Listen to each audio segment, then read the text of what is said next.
Do you think you need extra help and extra revision coming up to your exams? And if so, we're giving that to you. Just click the link in the bio and we're going to give you free revision classes. And you can see if you like them and if you want more of them, okay? So things that will be covered is things like diffraction gratings, things like circuits and internal resistance and circular motion.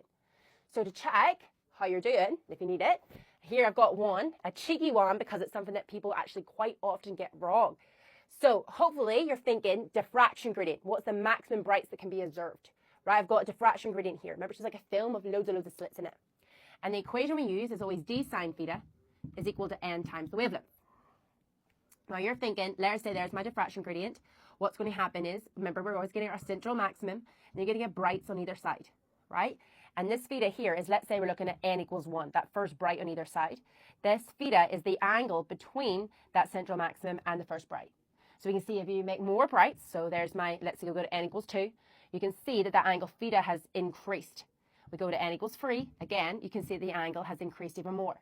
So see the maximum number of brights I can see, we want theta to go to the maximum it can be, which is 90. And we know that sine of 90 is just equal to 1.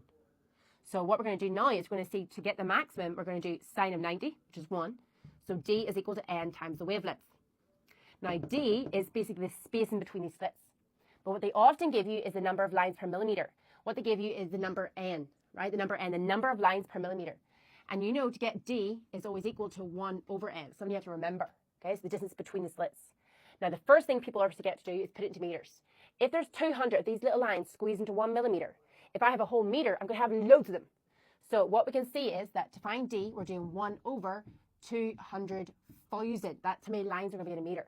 So to get d, we're going to do 1 divided by 200,000, which is going to be 5 times 10 to the power of negative 6. So I have as 5 times 10 to the power of negative 6 is equal to n times the wavelength.